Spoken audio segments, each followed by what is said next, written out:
தமிழக அரசியலுக்கு ஒரு எழுச்சி தேவை, ஒரு புதுமை தேவை, ஒரு மாற்றம் தேவை. ஒரு இளைஞர்கள் கிட்ட வந்து ஒரு அரசியல் பேசக்கூடிய ஒரு என்ன சொல்ற ஒரு கட்சி தேவை. இதெல்லாம் எனக்கு தோணி என்னோட வேல்யூஸுக்கு தாவேகா வந்து ரொம்ப சிறந்த கட்சியா எனக்கு தோணுச்சு.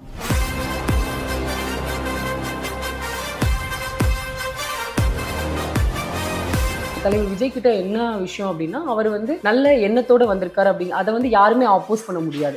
So he has always been அந்த ஒரு குட் இன்டென்ஷன்ஸ். ஒரு 30 ஆண்டுகளா வந்து அவர் எல்லார் வீட்லயும் வந்து ஒரு மெம்பரா அவர் வந்து இருக்கிறாரு. அது நம்ம எல்லாருக்குமே தெரியும். நான் ஒருவேளை நான் ஹார்வர்டே போகாமல் இருந்தாலும் நான் வந்து இந்த அரசியல் கட்சி கண்டிப்பாக சூஸ் பண்ணியிருப்பேன். இட் இஸ் என்ன சொல்கிறது, என்னோட பயணத்தில் ஹார்வர்டு அமைஞ்சிருச்சு, அவ்வளோதான். பட் ஆனால் மற்றபடி ஹார்வர்டு அமையலைனாலும் இந்த கருத்துக்கள் உள்ள ஒரு அரசியல் கட்சியில் நான் இணைஞ்சிருக்கேன்.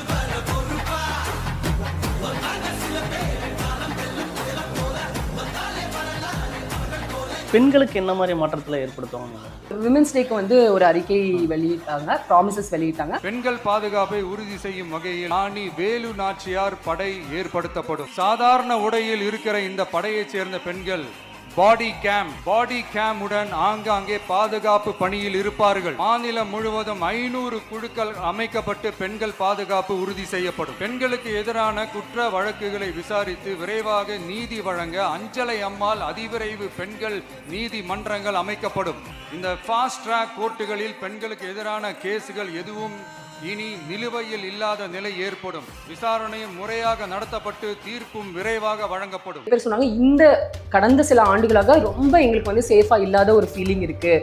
அதுக்கப்புறம் நீங்க சொல்ற மாதிரி டாஸ்மாக் முக்கியமான என்ன நிறைய இடத்துல ஸ்கூல்ஸ் பக்கத்துலேயே டாஸ்மாக் இருக்கு. ஸோ அதெல்லாம் நம்ம அவாய்ட் பண்ணணும். இது வெரி பேசிக் திங்ஸ் அந்த மாதிரி இருக்குது.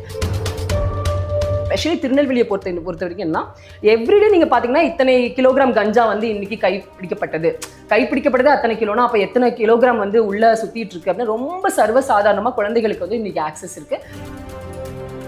நான் இதை பிரச்சனையா பார்க்குறேன்னா, பெண்ணிய சிந்தனை வந்து ஒரு என்ன சொல்றது, இருக்கிறவங்க மட்டும்தான் பெண்களுக்காக போராடணும். இப்போ நான் விமன் சேஃப்டின்னு சொல்றேன், நீங்களே வந்து அது வந்து என்னோட பிரச்சனை, விமன் சேஃப்டிக்கு என்ன பண்ண போறீங்க அப்படின்னு பெண்கள் கிட்ட தான் கேட்டுட்டு இருக்கோம். இந்த சமுதாயத்தில் என்னைக்கு அந்த கேள்வியை நம்ம ஆண்கள்ட்டையும் கேட்குறோமோ, என்னைக்கு எல்லார்கிட்டையும் கேட்குறோமோ அன்னைக்கு தான்